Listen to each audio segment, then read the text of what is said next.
Kaya na-present yung hindi niya, buka ka sa babawan.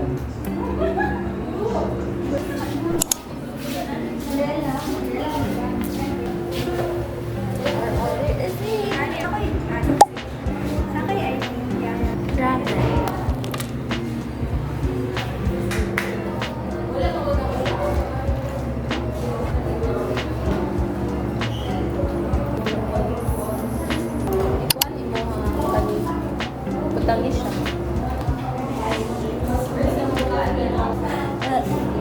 That's the ramen.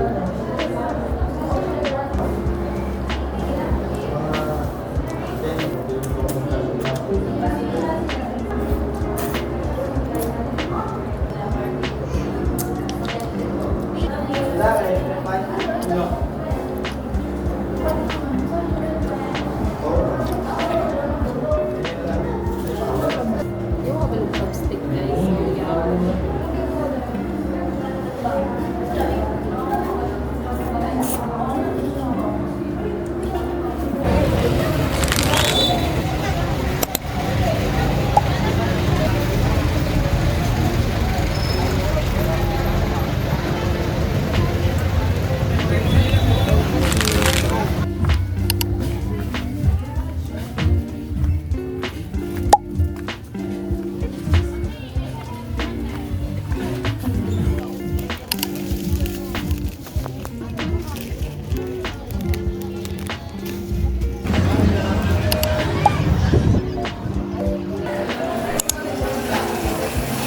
So, gikan ko og Kogon, Cagayan de Oro City. Kay nangapit ko kay I feel a lot of things lately and I want to like at least man lang kape kay katulgon kay ko kanina diri sa balay. Balit ko og mga things and as a reward na pud din ako sa akong kaugalingan sa mga hard works na ako gibuhat in the past few days. Needs man pud na ko siya dili man siya basta-basta lang ang ipalit nako. Actually, I bought 3 things. So the first is this headband for makeup with this headband for makeup. Pero like ano bitaw dito siya mo makeup.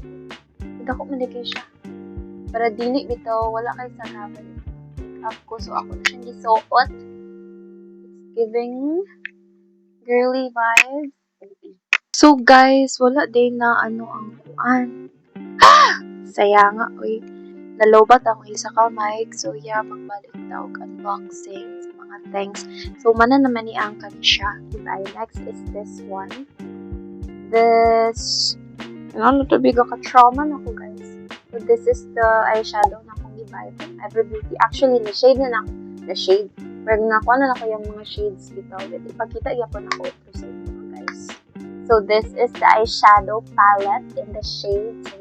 So nice siya kay daghan siya mga shades na pang glam bitaw and I love to glam myself up every single day in the world.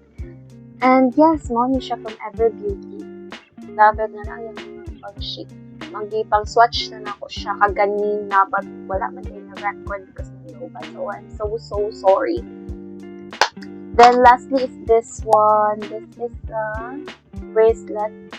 And iyang details kay na siya butterfly na siya basta mga bracelet lang po siya ang atake niya.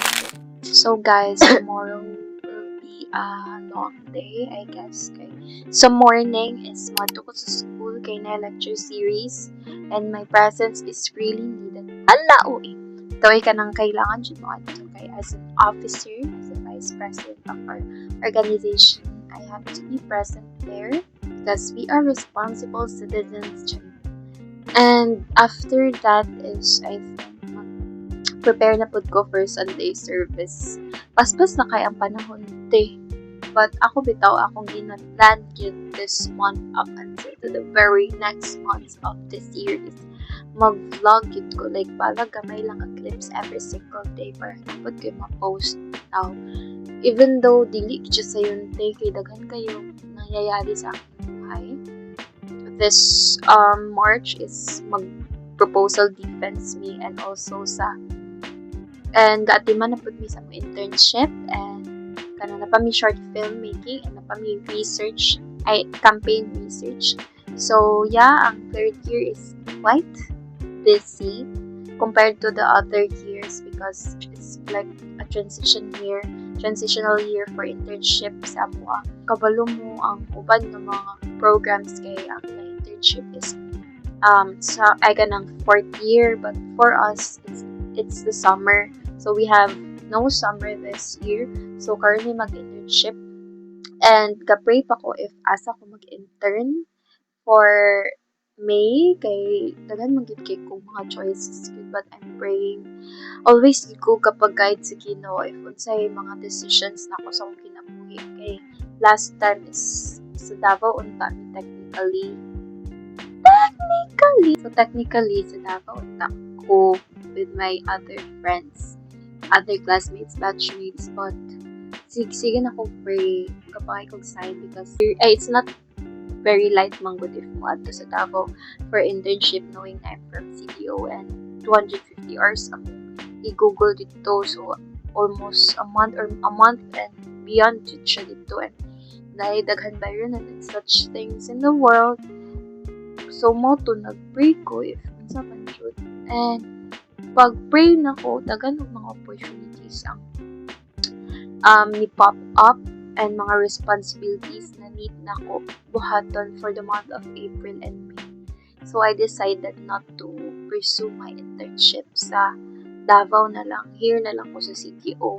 And daghan man pud gyud mga companies here sa CTO na modawat og interns from communication students. So yeah, even though I really want to go to Davao, but kapangayo lang gid ko confirmation sa Ginoo kay dili ko ganahan nga magbuot-buot kay I learned it the hard way in the past kasi kung buot-buot sa akong kagalingon and I know na we have our minds, we have the ability to decide for ourselves, but ako is mao jud akong gina-try karon nga mga kong confirmation sa Ginoo sa tanan mga decisions na ko sa akong kinabuhi because proven and tested gid na siya nga if si God ang mag-guide sa imong mga decisions sa imong life, then there's an assurance na mahimo gid kang successful sa tanan nimong mga decisions. So that's the key takeaway for today's video. Pero bitaw guys, thank you for watching.